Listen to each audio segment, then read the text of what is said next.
La planète Terre est le seul endroit où l'on a la certitude que la vie est possible, et bien que statistiquement elle puisse exister sur d'autres corps célestes, nous n'avons pas encore la capacité d'affirmer ou de contredire ce que les calculs mathématiques indiquent. Sur cette planète, les êtres vivants les plus abondants et visibles à l'œil nu sont les animaux et les plantes, des entités que l'on peut observer au quotidien sans instrument, ce qui soulève une question intéressante. Qu'est-ce qui fait de nous, les animaux, des animaux? Et en quoi différons-nous des plantes? La première chose que l'on peut analyser à l'œil nu est leur mouvement. Les plantes sont limitées à une vie fixe, c'est-à-dire qu'elles ne peuvent pas se déplacer librement, tandis que les animaux possèdent des appendices locomoteurs qui leur permettent de se déplacer librement et ne sont pas limités à un seul endroit. Cependant, il peut y avoir des exceptions. Par exemple, les coraux, classés dans le règne animal, sont limités à vivre au même endroit. En revanche, certaines plantes, comme la mimosa, présentent un mouvement lorsque leurs feuilles sont touchées. On pourrait donc conclure que les plantes ne se déplacent pas, mais qu'elles peuvent parfois bouger. Cela pose un scénario intéressant. Les plantes ont des mécanismes de sensibilité, c'est-à-dire qu'elles perçoivent leur environnement.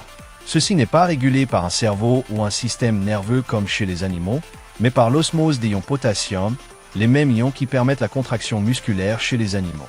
D'autres exemples de sensibilité chez les plantes sont les tournesols qui suivent le mouvement du soleil et les plantes carnivores que nous aborderons plus tard. Ainsi, une différence notable est que les animaux présentent un déplacement. Pour établir d'autres différences, nous avons besoin d'un instrument pour les analyser structurellement, comme un microscope pour observer leurs cellules. Les deux organismes sont composés d'un ensemble de cellules coexistantes, ce qui en fait des entités pluricellulaires, c'est-à-dire des êtres vivants constitués d'autres êtres vivants unis en un même ensemble, ce qui les différencie des organismes unicellulaires comme les bactéries, les protozoaires et certains champignons, où une cellule est indépendante et capable de survivre seule. Pour en revenir aux plantes et aux animaux, leurs cellules sont complètement différentes. Celles des plantes ont une paroi cellulaire rigide composée de chaînes de glucides, principalement de cellulose, et contiennent des chloroplastes, tandis que chez les animaux, cette paroi est absente et seule une membrane est présente. De plus, les cellules végétales ont une structure semi-carrée, tandis que celles des animaux sont semi-circulaires et manquent de certains organites comme les vacuoles, mais possèdent des centrioles, de manière générale. En continuant sur le sujet des cellules, les plantes ont des cellules totipotentes, c'est-à-dire que chacune peut se spécialiser dans une fonction, tandis que les animaux n'en ont que pendant le développement embryonnaire. Une fois différenciées, elles deviennent spécialisées et ne se répliquent qu'en formant d'autres cellules spécialisées, bien que certains animaux, comme l'axolotl, puissent générer de telles cellules en cas de blessure pour régénérer un organe. Cela soulève un scénario intéressant. Les plantes peuvent croître tout au long de leur vie jusqu'à leur mort, tandis que les animaux arrêtent de grandir après la maturité sexuelle. Autrement dit, les animaux ont une limite de croissance fixée par leurs gènes, tandis que celle des arbres n'est interrompue que par la mort. Une autre différence est l'échange gazeux, c'est-à-dire les molécules nécessaires à leur métabolisme. Les animaux dépendent de l'oxygène pour que leurs cellules obtiennent efficacement des nutriments et de l'énergie via des voies comme le cycle de Krebs, tandis que les plantes nécessitent du dioxyde de carbone et du monoxyde de carbone. Et leur cycle de Krebs fonctionne en sens inverse, produisant de l'oxygène comme déchet, alors que les animaux produisent du dioxyde de carbone. Comme on le voit, elles présentent des caractéristiques différentes, mais celles-ci sont cellulaires et biochimiques, ce qui rend la classification difficile sans instruments appropriés. Cependant, il existe une caractéristique principale et facile à observer qui distingue les animaux des plantes, leur mode d'obtention des nutriments.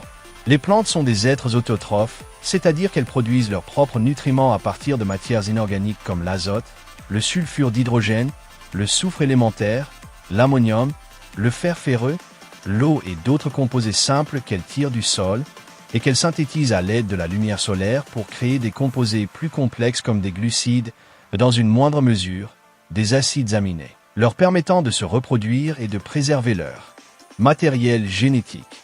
Les animaux, quant à eux, sont des êtres hétérotrophes, c'est-à-dire qu'ils dépendent d'autres êtres vivants pour obtenir des nutriments, se développer et se reproduire, afin de transmettre leurs gènes de génération en génération.